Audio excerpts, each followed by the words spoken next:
தமிழ்நாட்டில் 500 கோடி ரூபாய் அளவிற்கு முதலீடு செய்கிறது கேட்டர்பில்லர் நிறுவனம். சிகாகோ நகரில் முதலமைச்சர் மு க ஸ்டாலின் முன்னிலையில் புரிந்துணர்வு ஒப்பந்தம் கையெழுத்து. மதுரையில் பெண்கள் தங்கும் விடுதியில் ஃபிரிட்ஜ் வெடித்து 2 பெண்கள் உயிரிழப்பு. விடுதியின் உரிமையாளரை கைது செய்து போலீசார் விசாரணை.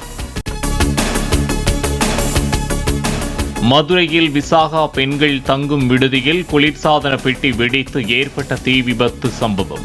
இடிந்து விழும் நிலையில் இருந்து விடுதி கட்டிடத்தை அகற்றும்படி ஏற்கனவே நோட்டீஸ் அனுப்பிய மதுரை மாநகராட்சி.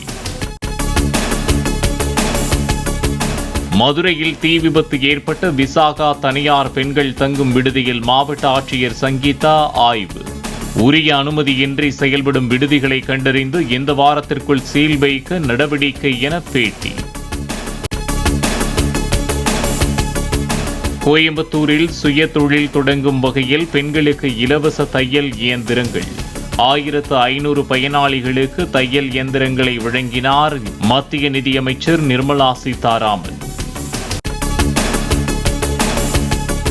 உத்தரகாண்ட் மாநிலத்தில் நள்ளிரவு முதல் பெய்து வரும் கனமழையால் தனக்பூர் பித்தோராகர் தேசிய நெடுஞ்சாலையில் நிலச்சரிவு.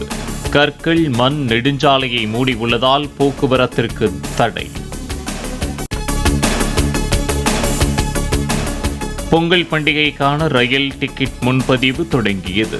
ஜனவரி 10ஆம் தேதிக்கான டிக்கெட்டுகள் 3 நிமிடங்களில் விற்று தீர்ந்தன. திருப்பூர் குளத்துப்பாளையத்தில் உள்ள பரம்பொருள் ஃபவுண்டேஷன் அலுவலகத்தில் வைத்து மகாவிஷ்ணுவிடம் விசாரணை. மகாவிஷ்ணுவை 3 நாள் கஸ்டடி எடுத்துள்ள சென்னை போலீசார் திருப்பூர் அழைத்து வந்து விசாரிக்கின்றனர். டெல்லியில் வீட்டு வசதி மேம்பாட்டு ஆணையம் அறிவித்த சலுகை திட்டத்தில் 4 மணி நேரத்தில் 1100 அடுக்குமாடி வீடுகள் விற்பனை. முதலில் வருவோருக்கு முன்னுரிமை திட்டத்தில் குறைந்தபட்சம் சுமார் 11 லட்சம் ரூபாய் விலை மதிப்பிலான வீடுகளை வாங்க கடும் போட்டி. சென்னை மற்றும் புறநகரின் ஒரு சில பகுதிகளில் இன்று இடி மின்னலுடன் மிதமான மழை பெய்ய வாய்ப்பு. மாநகரில் வானம் ஓரளவு மேகமூட்டத்துடன் காணப்படும் என்றும் வானிலை மையம் தகவல். கர்நாடகாவில் மாண்டியா மாவட்டத்தில் நேற்று நடைபெற்ற விநாயகர் சிலைகள் ஊர்வலத்தின் போது ஏற்பட்ட மோதல் தொடர்பாக 52 பேர் கைது. மசூதி வழியாக ஊர்வலம் சென்றபோது ஏற்பட்ட மோதல் வன்முறையாக மாறியதில் வாகனங்கள், கடைகள் தீக்கிரை. தண்டவாளத்தில் ரயிலை கவிழ்க்க வைக்கப்படும் தடைகளை கண்டறிய ரயில் பெட்டிகள், என்ஜின்களில் 75% செயற்கை நுண்ணறிவு திறன் கொண்ட கண்காணிப்பு கேமராக்கள். ரயில்களை கவிழ்க்க சதி செய்து அடுத்தடுத்து நிகழ்ந்த சம்பவங்களால் ரயில்வே அமைச்சகம் முடிவு. கேரள தலைமை செயலக வளாகத்தில் பயிரிடப்பட்டுள்ள கீரை, காய்கறிகளை அறுவடை செய்யும் பணியை தொடங்கி வைத்தார் முதலமைச்சர் பினராயி விஜயன்.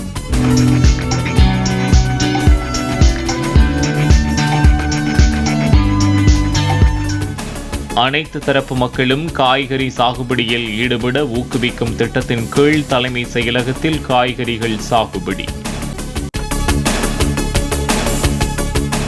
மதுரையில் தீ விபத்து ஏற்பட்டு 2 பெண்கள் உயிரிழந்த விசாகா பெண்கள் தங்கும் விடுதி கட்டிடத்தை இடிக்க மாநகராட்சி முடிவு. பழமையான கட்டிடம் என்பதாலும் பொதுமக்களுக்கு ஆபத்தை விளைவிக்கக்கூடும் என்பதாலும் இடிக்க முடிவு என தகவல். உத்தரப்பிரதேச மாநிலம் பராய்ச் பகுதியில் இரவில் வீட்டில் தூங்கிக் கொண்டிருந்த போது ஓநாய் தாக்கியதில் 50 வயது பெண் ஒருவர் பலத்த காயம். ட்ரோன் கேமராக்களை பயன்படுத்தி ஓநாய்களின் நடமாட்டத்தை கண்காணிக்கும் பணியில் வனத்துறையினர் தீவிரம். ஒரே நாளில் மதுக்கடைகளை மூடினால் பிரச்சனை ஏற்படும் என்பதால் தமிழ்நாட்டில் படிப்படியாக மதுவிலக்கு அமல்படுத்தப்படும்.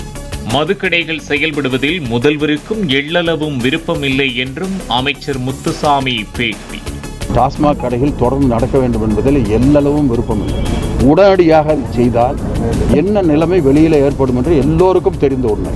ஒரு கடுமையான சூழ்நிலையை மிக நிதானமாக அணுகி கொண்டு போக வேண்டும் என்பதுதான் அரசுடைய நோக்கமாக, தளபதியினுடைய நோக்கமாக இருக்கிறது. தமிழ்நாட்டில் இன்று ஓரிரு இடங்களில் அதிக வெப்பநிலை இருக்க வாய்ப்பு. வெப்பநிலை மற்றும் அதிக ஈரப்பதம் இருக்கும்போது அசௌகரியம் ஏற்படலாம் என்றும் வானிலை மையம் தகவல்.